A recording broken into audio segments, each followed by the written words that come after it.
तमाम तर टेस्ट ठीक आ रहे हैं लेकिन प्रेगनेंसी नहीं हो रही। ये बहुत सारे पेशेंट हमारे पास आते हैं, कहते हैं हस्बैंड के टेस्ट भी ठीक हैं, मिसेस का अल्ट्रासाउंड भी ठीक है, पीरियड्स भी रेगुलर आ रहे हैं, ट्यूबों का टेस्ट भी हुआ है, लेकिन अब प्रेगनेंसी नहीं हो रही, तो हम क्या करें। अब ये सारा जब हम सिनेरियो सुनते हैं ना, तो हमारा भी ये दिल करता है कि अगर सब कुछ ठीक है तो प्रेगनेंसी हो जानी चाहिए।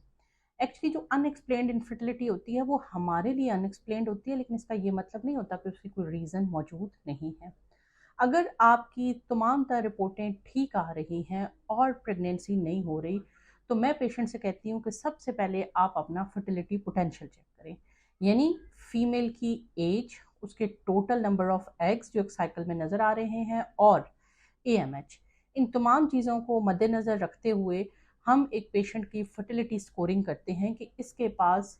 ये कितनी फर्टाइल है और इसके पास अभी कितना टाइम है कि हम इसका नेचुरली मज़ीद ट्रीटमेंट कर सकते हैं। अगर इस फर्टिलिटी स्कोरिंग के मुताबिक फीमेल यंग है या उसकी ओवरीज यंग है और उनके अंदर अंडे काफ़ी सारी तादाद में मौजूद हैं और उनकी क्वालिटी भी ठीक लग रही है अपेरेंटली, तो फिर हम पेशेंट से कहते हैं कि अभी फ़िलहाल आप IVF की तरफ ना जाएं।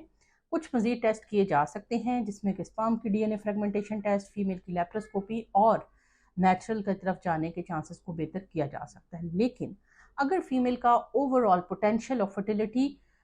कम हो रहा है तो ये तमाम चीज़ें वेस्टेज ऑफ टाइम हो सकती हैं। इन चीज़ों की तरफ जाने से आपका टेक होम बेबी का चांस कम हो सकता है। अगर एक फीमेल के पास लिमिटेड ओवेरियन रिजर्व है तो शी नीड्स कि उसके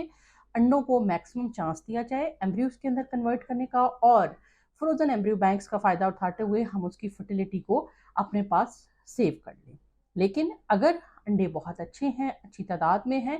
तो फिर हम मुख्तलिफ ऑप्शन जिसमें कि स्पर्म की DNA फ्रेगमेंटेशन टेस्टिंग कर सकते हैं, डायग्नोस्टिक लेप्रोस्कोपी के ऊपर जाके हम स्टेरोस्कोपी के ज़रिए से कोई अनसीन कॉज जो हमें इमेजेस में और ब्लड रिपोर्ट्स में नज़र नहीं आ रही उसको फाइंड आउट करके उसको हल करके प्रेगनेंसी की तरफ लेके जाया जा सकता है। लेकिन हमारे यहाँ मसला ये है कि जब तक पेशेंट एक फर्टिलिटी कंसल्टेंट के पास आता है, वो एक GP,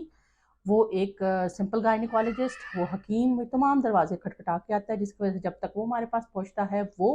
अपने अंडे ज़ाया कर चुका होता है। इसलिए अनफॉर्चुनेटली हमारे पास पहुंचते ही हम पेशेंट से कहते हैं कि मज़ीद ना वेस्टेज की तरफ जाएं और अपना